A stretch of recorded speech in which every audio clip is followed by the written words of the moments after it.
Good morning, good afternoon, or good evening, depending on where you're joining us from in the world. Welcome to Open Up, our live talk show. My name is RJ Horner, and I'm the host for Open Up. I'm also the vice president at Voice of Men 360. Thank you on behalf of the Voice of Men 360 team um, for joining us today. Voice of Men 360 is a not for profit organization founded in 2020 based in Toronto, Canada. Voice of Men 360 was born out of seeing a tremendous need and stepping up to help provide services to help our men and boys overcome their life challenges. We're part of International Men's Day, and International Men's Day has been serving for over 21 years so far and is now represented in 90 plus countries around the world, joining to do various activities. International Men's Day recognizes six pillars which represent the overall well being of boys and men, and we want to follow in those same footsteps here. So why is open up so important? Because we men are not willing to open up our hearts. We're not willing to share our matters with people. And when we keep up our emotional challenges within ourselves for any period of time, at some point it can explode and create ill health effects and ill health conditions, which we're trying to eliminate here. So we want to create an open space and allow individuals to share their life journey through our platform. We aim to create awareness about the life challenges and the struggles that our boys and men have to go through in their lives. So there we invite sorry we there's no limitation with gender, age, nationality, or ethnic groups to participate with sharing their life journey. All walks of life are invited to participate. Our goal is to make a positive impact on someone's life through this program. Open Up is on Wednesdays at 6 p.m. and Sundays at 10 a.m. Eastern Time, where we bring individuals to share their journey and share their life experiences with you. We'd like to remind you at this time that Voice of Men 360's mission is always delivered with good faith towards peaceful harmony. The views and opinions expressed in today's episode are those of our speakers and do not necessarily represent Voice of Men 360. Our organization engages in discussion forums to offer inspiration and create awareness to the issues of men who wish to overcome their life challenges. We are not providing medical or therapeutic advice. Should you require that type of assistance, we recommend you contact a medical professional immediately. If you have any questions or concerns about today's episodes or any Voice of Men 360 content, please email us info@voiceofmen360.org. Our guest today is born between a Trinidadian mother and a Nigerian father and is become a professor of African folklore. He's got a Bachelor of Technology in Industrial Design Graphics and evolved into curiosity in motion pictures, resulting in a Bachelor in Film Studies and Production at the University of West Indies. He has many acclaimed credits to his name. His latest film, The Hidden Crime, domestic violence against men. While COVID sweeps a world in lockdown, quarantined at home with oppressive spouses, some seek escape from their abuse and violence. This documentary focuses on how Caribbean men inoculated with masochism are silenced into submission by institutions that fail to protect them. So thank you, Oyetayo Raymond Ojoade, for joining us today and being willing to share your life journey with us. Did I get your name correct? Oyetayo, or Tayo for short. Oyetayo. Oyetayo, yes. Thank you for joining us this morning. Thank you so much. Thank you. We are about men. We are about the life journey. So let's go back as early as we may, and tell us what influences you had as a young boy that maybe led to the passions you have as a man. It's a lot, but one that stays in my mind and it's still vivid. I can still see it today. When I was about 8 or 9 years old. Okay, let me take you back. I grew up in a middle class family. My father was a professor of African folklore. My mother was a librarian in the same university. So we had the luxury of having a driver, having a maid, having a cook. So when we were in school, my parents was very busy. The driver would have to pick us up from school and drop us home. The house help will be there to welcome us. On this special day, the house help welcomed us, took us in, took my sister, we were just three, my older sister, me, and my younger brother. I was the middle one. She took us into the bedroom, made sure my brother and sister were busy changing their clothes, and took me out into the living room. And she sexually violated me sexually. She put me under the sofa and had her way with me. Back then, I didn't even know it was abuse. I thought it was a game. I thought she was just having fun with me, playing hide and seek. And up till today, I still see that in my head. Wow. Traumatizing. I've been through a similar circumstance myself, so I can understand that. At a young age, we don't get that. We can't understand what's going on. So I can understand what you were referring to there. Yeah. Explain that a little more, though, if you would. That the fact that you thought she was just playing a game. Why? Why did you not realize this as something more or something maybe that shouldn't be happening? At age 9, I am still a small boy. I don't know anything about sex. I don't know anything about the female body. So I don't know. I don't know what's happening. Mm. So she there putting my hand. I don't know if I should be detailed. Putting my hand on her private part, Mhm. trying to turn her on, and then she's touching my private part, getting me aroused, and I don't know what I do. I feel Wow. sensations in my body, So I'm enjoying it as a young boy. I don't know what's happening, Okay. And then she's there satisfying herself sexually, and then I'm there hearing her making some very funny sounds, and we are both laughing. Got you. You Okay. know, Sure. that's it. No, I can. No, thank you for that. You were very delicate in your terminology, and I thank you for that. But being able to describe why you couldn't understand what this actually was, because again, that's how things like that do happen, even to men and boys. And we're glad to have those kind of discussions here, and we're glad to have somebody of your stature here. You obviously have a passion for that type of discussion. That certainly led to further in your career. You said that you like to take up your father's passion. Where did that start? Where did that influence from your father come, if you wouldn't mind? Okay, he likes to write. He likes to tell stories. So as a lecturer in the university, everybody would rush to his classes.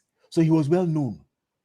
I used to see that, and I said Mm, to myself, how can I want to be like my father. mhm. So again, my mother was an artist. She used to paint and draw. So I got part of her and part of him. So I was a very good artist too. I used to draw and paint, and that's how I got involved The in industrial digital. design, graphics. So when I moved to Trinidad, I the film program was new in the university, and as staff, I was able to take part free of charge. So I just said, yes, Oh, man, let me do that one time. And that's how I started to involve again. My wife at the time, she was my girlfriend at the time. She was a very, and she still is a very renowned scriptwriter and researcher. okay. So she helped me script my stories, and I was learning how to use the camera, and that's where I started to put the two together. We started to go out and interview people, and get intriguing stories, thought provoking documentaries. It started to evolve around Right. me and my wife, and that's how today I am good at what I do. Right. Like I said, I told everybody at the top of the show, you have many acclaimed credits to your name. Yes, Obviously, it sounds like you and your wife had quite the partnership and created because it sounds like you created these works together. yes. That's pretty amazing in and of itself. Sounds like you have a devoted partner. But again, I like to again draw the influence between father and son. So, as a young boy at this time that you're going through a struggle, um, what was your influence with your dad at the time? Did he know? Did that come about? And did you have support from him at the time? I never told my parents. Right. No, it was. I didn't even tell. So I didn't even tell my siblings. It was just kept in me with me. so how did you get beyond that to a level of understanding of it then? Okay, let me fast forward to maybe when I was in my teens. Sure. Going to secondary school, my parents used to drop me, my younger brother, and a neighbor. And in the car, my dad will bring up our homework. and try to, talk to us, ask us questions. So when he asks me now, sometimes I don't know the right answer. Then he will embarrass me in front of my younger brother and the neighbor's child. That was the onset of inferiority complex that developed in me. Okay. My dad was never around. He was only because he was trying to build his professional career as a professor. So he was Okay. always traveling abroad. He was never home. So he left the child rearing to my mother. Okay. And it was rough with me, never having a father figure. He was only there financially, but he wasn't there physically and mentally. And so at that time, when I guess you say it felt like he called you out, right? Yes. With him being a professor, of history, do you not feel that he thought you should be doing better? You should have a better understanding. Of course. Yes. And because I was a slow learner, Mm, I wasn't grasping things. When I had to grasp things, I was very slow. right. My brother was the one that was fast. Right now, today, he's a well-known engineer. Right. I was slow. I failed 3 times. And if I may look at it a different way, hindsight is 2020, of course, but you have a artistic talent from your mother's side. You know what I mean? It sounds like you maybe look in the artistic direction more than a intellect or technical direction, right? So therefore, you're not picking things up. You're not picking up information fast, but you pick up concepts and with the way things are going. Um, Perhaps your dad can't see that, and because again, he wants to see his son be the intellectual that he is, right? I think we all want that from our children. Yes. We want them to be of a certain stature, and then unfortunately, they all can't be like us. But fortunately for me, I now teach. I now lecture in a community Mm. college Mhm. here in Trinidad, and I teach videography. Because it's the art side, and but you've also Yes. learned the technical. You've done the educational Yes. background behind Yes. it as well. So Yes. I thank my wife because she saw my disability, she saw my complex, and she helped me. She helped me come out of it. mm, Now I can talk to an audience of many people. I couldn't do that years ago. right. But besides that, my wife earns much more than me. And in the African culture, a man doesn't move into a woman's house. I did that, and till now, up to now, I still feel as if she she wants to control me. Okay. You know, at times when I say, "Can I help you do this or do that?" She says, "No, no, go and get your own. This is my family house. Go and get yours." So that pains me. It really pains me, and Sure. that's why I feel as if I'm a victim at times. Because remember, it is different cultures. African culture versus a Trinidadian culture. Mhm. In Trinidad, the women are in charge. It goes back to slavery days when the men used to work, Yep. and the men were divided from the women. So now the women now the men now are kind of lazy. The women have to work harder in the home front to take care of the children. So right now, coming from Africa now, the African man is not lazy. The African man works hard. Mhm. The African man wants to provide for his family. So coming here now, it is the ball has been turned around. So be, okay, because I grew up and I was slow, I am now getting to the level where I'm supposed to be. But my mates are higher than me already. So I I have humbled myself to allow my wife to take charge while I build myself up. Okay. I only have one child. She's 11 years old, a girl, and I see she's taking after me now. She's very slow in learning. She has dyslexia, Okay. so it's rough, and I see myself in her. So I try my best to be a part of my family. Mhm. But it's rough because I still see my, living in my wife's house, and that male figure, it's the male and the female figure, it's rough for me. For sure. For sure. It sounds like you don't exactly have, and it's something we've banked on for generations. You don't have exactly have the male female hierarchical system that we rely on as society, right? There we as much as we are battling stigmatism here, we're trying to change the way people think and talk about men. There's still we rely on those um not genetic but sex boundaries. We need those roles kind of in place so that we know um, how the house is running, how things are going. Right, that communication is already done for us, I guess. You see, and at times when it comes to the money, I don't earn so much.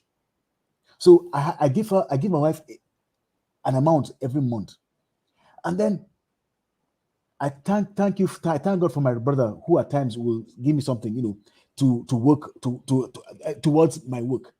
So when my wife sees me spending more money, she's wondering, hey, where are you getting this money from? I say, but I've given you what can give you at the end of the month. Why are you asking me now?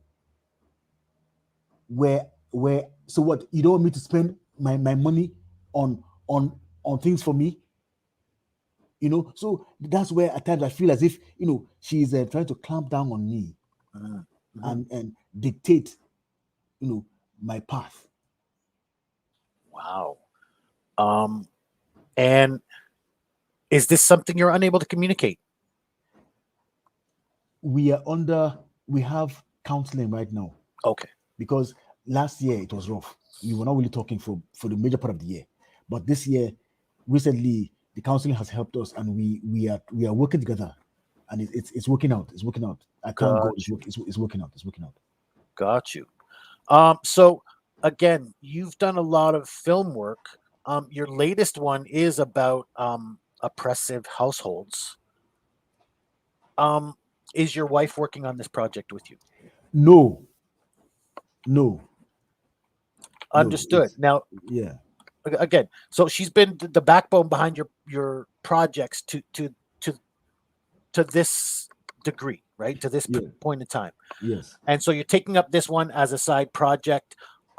Is there conflict? Does your wife know about this project, and is there conflict in the household because of it? No, she knows about it, Right. but there's no conflict because we share ideas.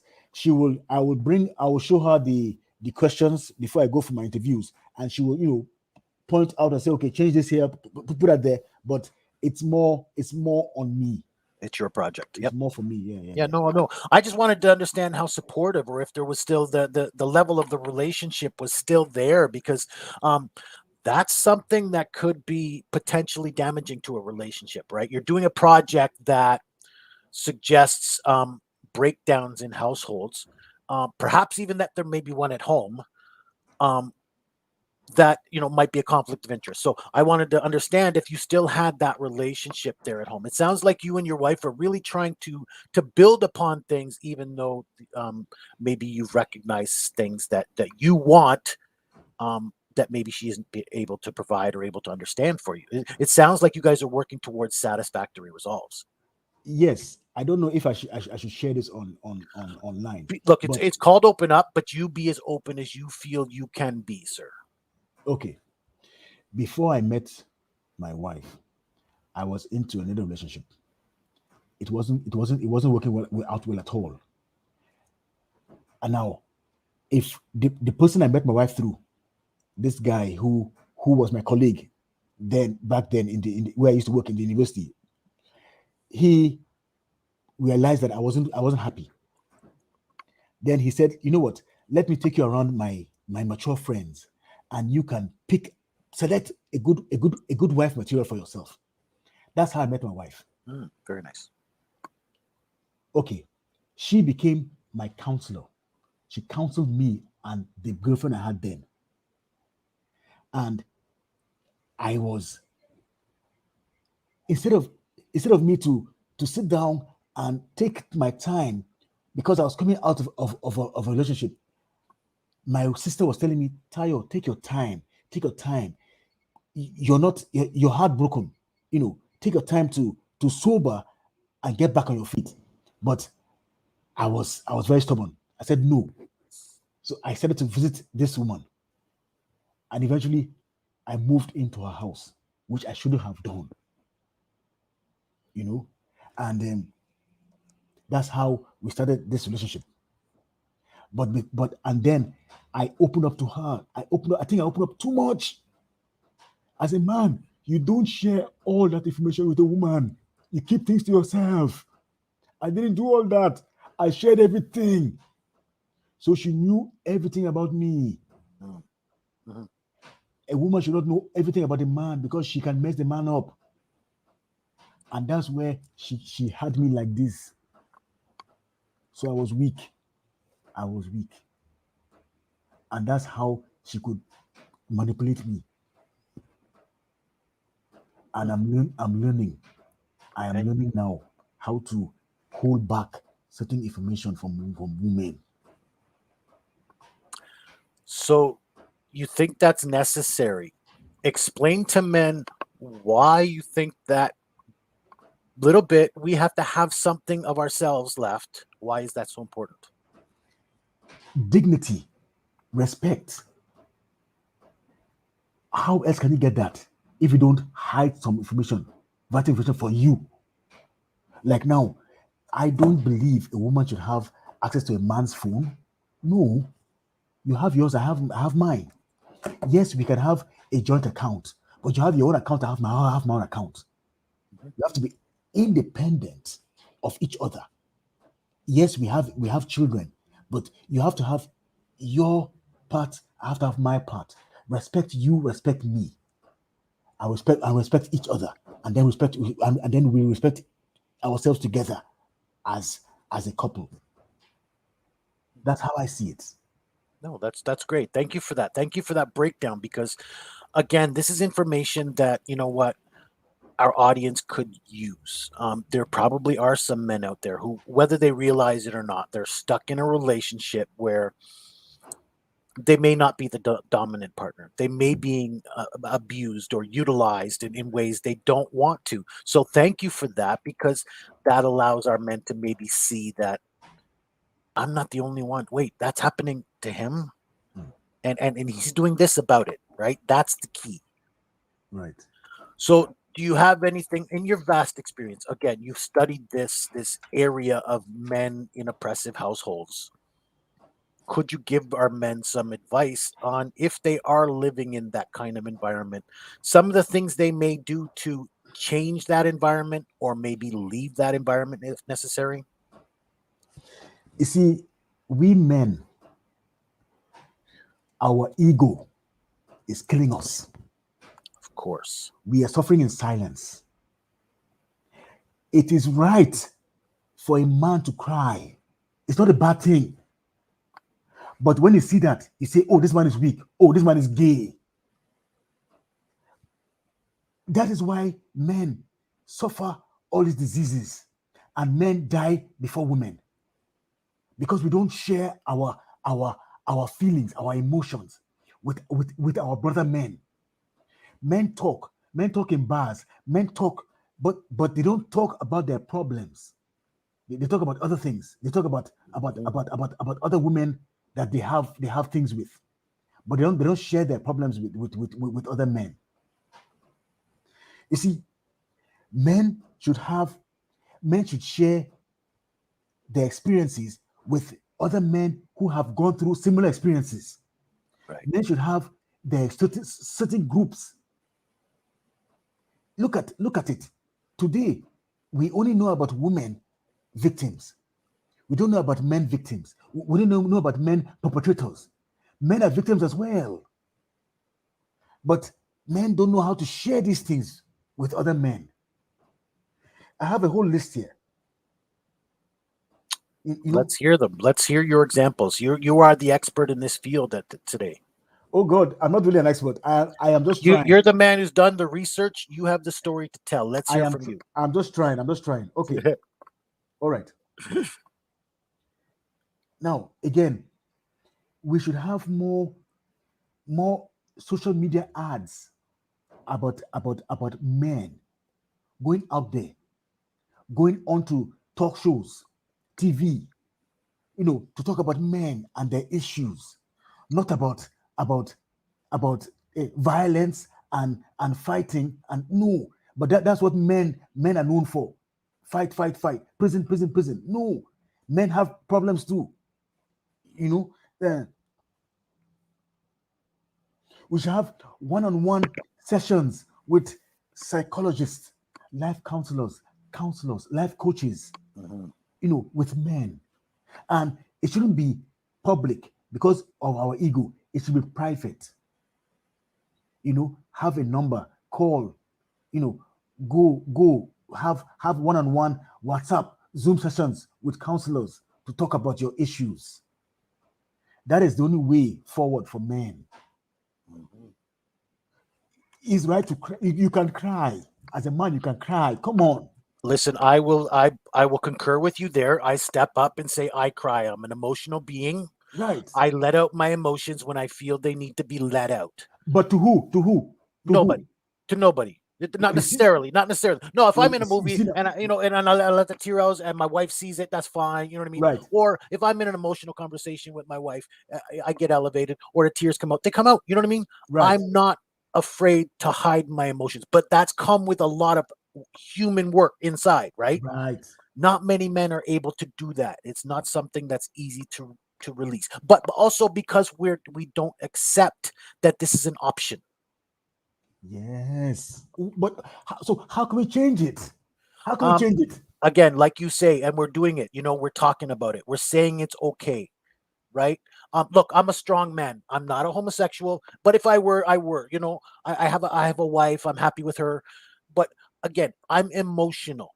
I'm a Right. healthy, strong male as far as I'm concerned. Right. But you know what? When the emotions flow, they flow. And I think that keeps me healthier because I don't keep things bottled up inside. I don't Correct. get tense and I don't get Right. Yes. overly aggravated. Right. So I believe it. It's like the pressure valve, right? We have Yes. to release it at a certain point, otherwise it'll explode. That's exactly what we're talking about here. And there's why letting it out in whatever forum we may. Right. If it's the one-on-one with the doctor, if it's the group session with some other peer males, Yes. or if it's just having a conversation with your wife, if you're able to do so, or somebody, or a male partner or brother. You have your brother, you say you can rely on. There are people out there we can rely on and have Mhm. these conversations with, that just it's that pressure And you see, release. what's your first name? Rob. Rob. Rob. That is why I've done a feature documentary on violence against men, and it is out there. Mhm. It is. I put it. I can even give the Vimeo link. It is out there. It is. It goes for $699 US to rent.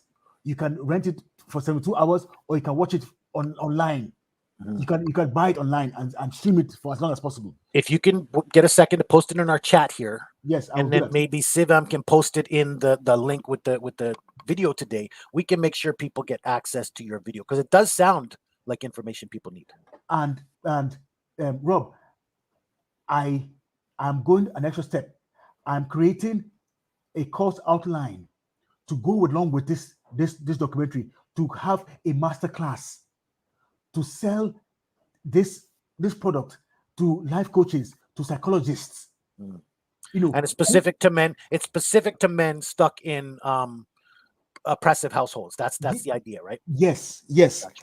I I am also working on a documentary on violence against women as well, which I will do the same thing I'm doing for the men, to share Wonderful. it, Because they with the both women. exist. They both exist, and it's Yes, it's great that we get to talk about them here. yes, yes. So let's get on with it. Well, while you find that link, you can post it when you get a second. But I'd like to ask a couple more questions before we end out the day here. What Right. can we do to support our young men and boys through their journey?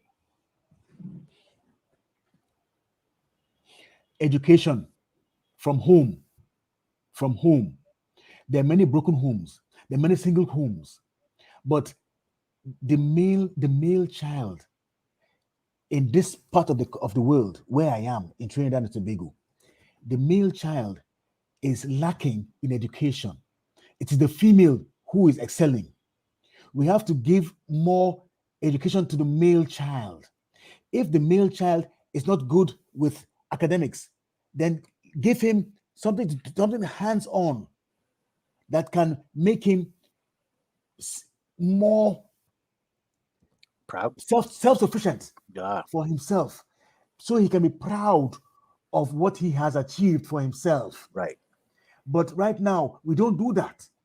And the actual gang violence out there, the gang leaders will teach the young boys how to kill for a living, how to sell drugs for a living.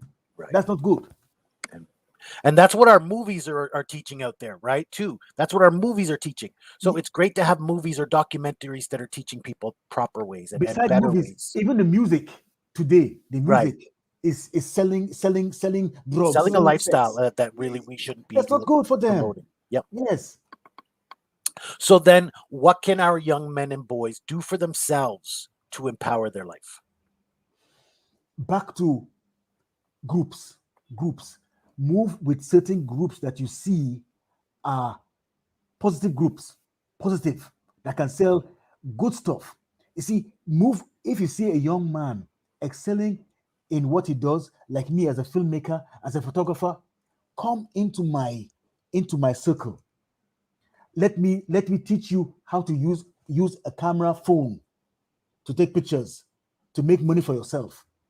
Let me teach you how to do short videos, because I do all that too. I train people how to take good shots, how to become how self-sufficient in taking pictures for weddings, in taking videos, in making anybody who wants to become an entrepreneur.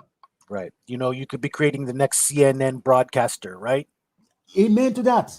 Yep, Yes. absolutely. You never know. So that's right. We need to find those options where our boys can become empowered themselves. Find them where they can become self-sufficient and find that pride in themselves that's gonna, Let me lead that. tell you a small story about what happened in my own community here where I live. Please do. He's my neighbor. He just lives down the road. When he was younger, he was involved in petty theft. He used to rob the gas station in my community. Now he's an adult. He has taught his own son to rob the same gas station. What is that? He's teaching his own son how to become a thief. Because he doesn't know anything else. Yes. You see, it's so sad. Yeah.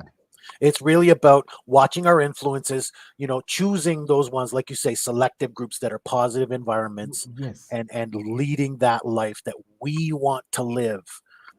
It really is about that. So thank you, Oyetayo, Ojoade. Did I get that right? You got that. Thank you so much for sharing your life journey with us and all the wisdom you've had for us today, and being willing to open up for us today. I'm very grateful and very welcome on this show. And please invite me again. I am always welcome. I want to share my stories. And you've had some great stories for us today. So, and it sounds like you have a lot more to share. I hope we get you back again. Thank you so much. Thank you. Yes. As many Canadians know, our Indigenous communities are in big crisis right now, and they need our help and support. Voice of Men 360 has been stepping up and started a donation drive for Indigenous families. If you have any used clothing, dry food items, or other donatable goods, please let us know. We're working to collect them. You can call us at our phone numbers 416-356-7414, or our phone number at 437-889-8329. Email info@voiceofmen360.org, or contact us through Facebook Messenger. We're working to collect those items, so we'll get them where they need to go. We have several live shows here in Voice of Men 360. The first, which you just participated in, is called Open Up, where we invite people to share their life journey with you. This live talk show is on every Wednesday at 6 p.m. and Sunday at 10 a.m. Eastern Time. Then we host Vili, a Tamil language live talk show that means I. This is on Sunday at 8 a.m. Eastern Time. And then we also host a monthly webinar the first Saturday of every month, 10:30 a.m. Eastern Time. We bring expertise and organizations out to discuss particular topics. The next one is on October 2nd at 10:30 a.m. Eastern Time, The Changing Face of Fatherhood, The Rise of Single Dads. A special show we host called The Unspoken Tears takes place the second Saturday of every month from 10 a.m. to 11 a.m. Eastern Time, where the topic is, as we discussed today, domestic violence against men, bullying, male sexual abuse, traumas, and human trafficking. We also co-host a show with the All Bengal Men's Forum called the South Asian Men's Show. This is topics facing South Asian men, and you can find this the third Sunday of every month from 11:30 a.m. to 12:30 p.m. Eastern Time. The next one is today from 11:30 to 12:30, and the discussion is violence against men in Nepal. So please join us for that one. And then we turn all of our content into podcast episodes. So please look for us on all of your favorite platforms, Apple, Google Play, Spotify, and more. And then we're hosting a monthly men's group. This one is Men's for Men Only by Men. It takes place every 2 weeks on Tuesday from 6 p.m. to 7 p.m. Please join us for the next one on October 5th at 6 p.m. We also host an Indigenous peer-to-peer support group. This one we call Pass the Talking Stick, which takes place the fourth Friday of every month from 6 p.m. to 7 p.m. through Zoom. There are no limitations with gender, age, nationality, ethnic groups. All walks of life are invited to participate in our programming. If you want to be a guest on any of our shows or you're willing to be a part of our organization and help us, whether directly or indirectly, please reach out to us. We'd love to work with individuals, professionals, experts, community organizations, associations, corporations, governments, or NGOs, and more. Please reach out to us. Our phone number, again, is 437-889-8329. And you can email us info@voiceofmen360.org, which makes our email address, or our website, www.voiceofmen360.org. You can find us on all of your social media platforms, Instagram, LinkedIn, Twitter, TikTok. Don't forget to like and subscribe on YouTube. And please visit us at facebook.com/groups/voiceofmen360. We are on a membership drive. We're looking to more than double our membership by International Men's Day 2021. That is November 19th, less than 2 months away, where we're looking to pretty much double our membership up to 5,000 members. Please share the message, share these videos. There's a lot of great work out there. We're working to share that message and share the voice of Men 360 around this globe. Please like and subscribe for more. As I said, we want to reach out to help more people and change the voice of men around the globe. Please continue your support. Thank you for joining us today. I'm RJ Horner, your Vice President for Voice of Men 360 and host of Open Up, asking you to open up.